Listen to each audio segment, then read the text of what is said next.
தமிழ் மக்கள் அனைவருக்கும் என் அன்பான வணக்கம். இன்றைக்கி வில்லேஜ் பாட்டி சமையலில் சூப்பரான மழைக்கு ஏற்ற மாதிரியான ஒரு வெஜிடபிள் சூப் தான் எப்படி பண்ணுறதுன்னு பார்க்க போகிறோம். இப்போ அதுக்கு தேவையான பொருட்கள் என்னென்னங்கிறத பார்த்துடலாம். இந்த மாதிரி நான் பீன்ஸ் நல்லா ஃப்ரெஷ்ஷாக கிடச்சிது. 1க்கு 2 பீன்ஸு, கேரட்டு, அவரைக்காய், தக்காளி இதெல்லாம் நறுக்கி வச்சுருக்கேன்.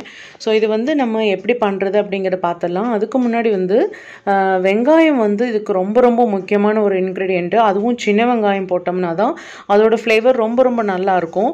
அதுக்காக ஒரு 6 பல்லு சின்ன வெங்காயத்தை நான் இடிக்கிற கல்லில் போட்டு நல்லா நசுக்கி வச்சுருக்கேன். அதே மாதிரி ஒரு 10 பல்லு பூண்டையும் சேர்த்து நல்லா இடிச்சுக்கலாம். ஏன்னா இப்போ எல்லாம் திடீர்னு மழை பெய்யும் போது எல்லாருக்குமே சளி இருமல்னு சொல்லி பிரச்சனைகள்லாம் ஆரம்பிச்சிரும். ஸோ பூண்டு, இஞ்சி இதெல்லாம் நம்ம போட்டு மிளகு இதெல்லாம் போட்டு செய்யும்போது ரொம்ப ரொம்ப தொண்டைக்கும் இதமாக இருக்கும். இந்த மாதிரியான இருமல் அந்த மாதிரி பிரச்சனைகள்லேருந்து நம்மளுக்கு சீக்கிரமாக ரிலீஃப் ஆகிடும். ஸோ சின்ன வெங்காயம், இஞ்சி, பூண்டு எல்லாம் தட்டி வச்சாச்சு. இப்போ எப்படி பண்ணுறது அப்படிங்கிறத பார்த்துடலாம். ஏன்னா இது ஒரு இன்ஸ்டன்ட் ரிலீஃபாக இருக்கும் இருமலுக்கெல்லாம். இது காய்கறிகளும் போடுறதுனால நம்மளுக்கு இந்த மாதிரி டீ, காஃபியெல்லாம் குடிக்க முடியாத அந்த சமயத்தில் நம்ம இந்த மாதிரி குடிக்கிறது ரொம்ப நல்லாயிருக்கும்.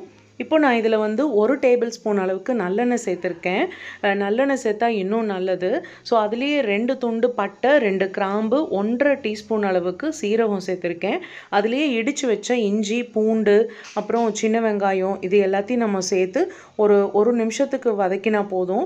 அதுக்கப்புறம் நம்ம எல்லாமே தண்ணி ஊற்றி நல்லா குக்கர் மூடி வச்சு நம்ம விசில் விடுறதுனால அந்த ஃப்ளேவர் எல்லாமே இறங்கிரும். ரொம்ப ப்ரௌனிஷ் ஆகணுங்கிற அவசியமெல்லாம் இல்லை.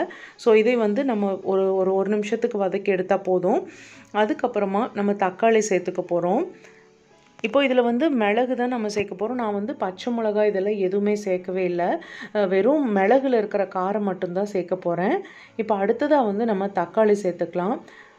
தக்காளி ஒரு 2 தக்காளி மீடியம் சைஸில் எடுத்திருந்தேன். ஸோ அது இதுக்கு போதுமான அளவாக இருக்கும். நான் 1 லிட்டர் தண்ணி தான் இதில் சேர்க்க போகிறேன். அதுக்கு இது தேவையானதாக இருக்கும். கொஞ்சம் நிறையா பண்ணணும் அப்படின்னா இன்னொரு தக்காளி கூட நம்ம சேர்த்துக்கலாம். கொஞ்சம் புளிப்பு சுவை நிறையா இருக்கும். இப்போ அதுலேயே அவரைக்காயும் நான் ஒரு 10-12 அவரைக்காய் தான் இந்த மாதிரி ரஃப்பாக நறுக்கி வச்சுருந்தேன். அவரைக்காயும் இதில் சேர்த்தாச்சு. அடுத்ததாக கேரட்டு, பீன்ஸு இதையும் நம்ம இப்போ சேர்த்துக்க போகிறோம்.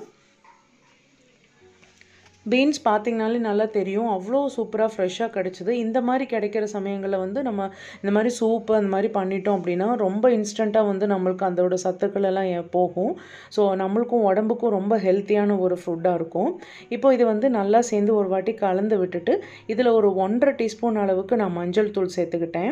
இப்போ இதை நல்லா கலந்து விட்டுறலாம். இதிலே பெப்பர் நான் அதிகமாக சேர்க்கலை. ஏன்னா குழந்தைங்களுக்கு இருமல் சளியாக இருந்ததுனால தான் நான் இன்றைக்கி இந்த சூப் பண்ணினேன். ரொம்பவும் காரமாக இருக்கக்கூடாது அப்படிங்கிறதுக்காக ஒரு டீஸ்பூன் அளவுக்கு தான் நான் சேர்த்துருக்கேன். பெரியவங்க குடிக்கிறது அப்படின்னா இன்னும் கூட கொஞ்சம் சேர்த்துக்கலாம். ஆல்ரெடி பட்டை, கிராம்பெல்லாம் போட்டிருக்கனால அதுலேயே நம்மளுக்கு காரம் இருக்கும். ஸோ இதை நல்லா ஒரு வாட்டி கலந்து விட்டுட்டு கொஞ்சமாக கல்லுப்பு சேர்த்துட்டு இதை நம்ம தண்ணி விட்டு நம்ம குக்கர் மூடி வச்சிட போகிறோம். அவ்வளோதான். ரொம்ப ரொம்ப சிம்பிளாக, அதாவது ஹெல்த்தியான ஒரு ரெசிபி இவ்வளோ சிம்பிளாக நம்ம செஞ்சிட முடியும். இப்போ பார்த்தீங்கன்னா 1 லிட்டர் அளவுக்கு நான் தண்ணி சேர்த்துருக்கேன். இப்போ இது ஒரு வாட்டி நல்லா கலந்து விட்டுட்டு குக்கர் மூடி போட்டு நம்ம மூடி விட்டுற வேண்டியது தான். ரொம்ப சூப்பரான ஒரு ரிலீஃபாக இருக்கும். தீரநீரனுக்கு ஊருக்கு போயிட்டு வந்தோம். அதனால ரொம்ப சளி பிடிச்சிருந்தது. ட்ரெயினில் வரும்போது கூட ரொம்ப காய்ச்சலாக கூட இருந்தது அவங்களுக்கு. அதனால தான் இங்கே ஹைதராபாத் வந்த உடனேயுமே பயங்கர மழை வந்துருச்சு. ஸோ அதனால் இது ரொம்ப நல்ல ரிலீஃப் கொடுக்கும் அப்படிங்கிறனால தான் பண்ணினேன் இன்றைக்கி. ஸோ இப்போ குக்கர் மூடி போட்டாச்சு. நம்ம இது ஒரு 2 விசில் வர விட்டு நம்ம ஆஃப் பண்ணிட வேண்டியது தான். ஸோ இப்போது விசில் போட்டாச்சு. நல்லா ஸ்டீம் ஆடினதுக்கப்புறமா உங்களுக்கு காமிக்கிறேன்.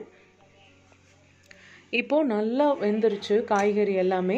ஒரு 2 விசில் விட்டு நான் எடுத்திருக்கேன். இப்போ பார்த்திங்கன்னா தெரியும், சூப்பராக இந்த நல்லெண்ணெயெல்லாம் மேலே லைட்டாக மிதங்கிட்டுருக்கு.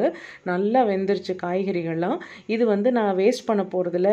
சில பேர் இதை ஸ்மாஷ் பண்ணி அப்படியே திக்கான சூப் மாதிரி குடிப்பாங்க. இவங்களுக்கு அது மாதிரி பிடிக்காது பசங்களுக்கு. அதனால் நான் வெறும் அந்த தண்ணி மட்டும்தான் கொடுக்க போகிறேன்.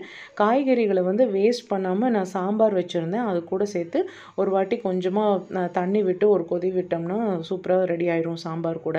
ஸோ இதை லைட்டாக வந்து மசிச்சு விட்டுட்டோம் அப்படின்னா அந்த கேரட் இதெல்லாம் வந்து கொஞ்சம் திக்கான இதாக கிடைக்கும்.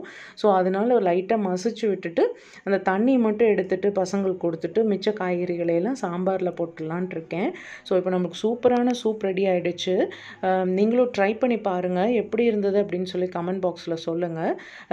மறக்காமல் வில்லேஜ் பாட்டி சமையல் சேனலுக்கு சப்ஸ்கிரைப் பண்ணிடுங்க. பக்கத்தில் இருக்கிற பெல் ஐக்கானையும் ப்ரெஸ் பண்ணிட்டீங்கன்னா தான் நான் போடுற எல்லா வீடியோஸுமே உங்களுக்கு நோட்டிஃபிகேஷனாக வரும். இப்போ வந்து நான் டம்ளரில் சர்வ் பண்ணியாச்சு. இனி ஒரு ஸ்பூன் போட்டு தீரன் நீரனுக்கு கொடுக்க போகிறேன். அதுக்கு முன்னாடி நானும் கொஞ்சம் டேஸ்ட் பண்ணி பார்த்துட்டு உப்பு காரம்லாம் எப்படி இருக்குன்னு பார்த்துட்டு அப்புறமா அவங்களுக்கு கொடுக்க போகிறேன். இந்த வீடியோ உங்களுக்கு பிடிச்சிருந்ததுன்னா மறக்காமல் லைக் பண்ணி ஷேர் பண்ணி கமெண்ட் பண்ணுங்கள். மீண்டும் இதே மாதிரி ஒரு நல்ல சத்தான சமையலோட வில்லேஜ் பாட்டி சமையல் சந்திக்கிறேன். அது வரைக்கும் நன்றி, வணக்கம். Bye friends. தேங்க்ஸ் ஃபார் வாட்சிங்.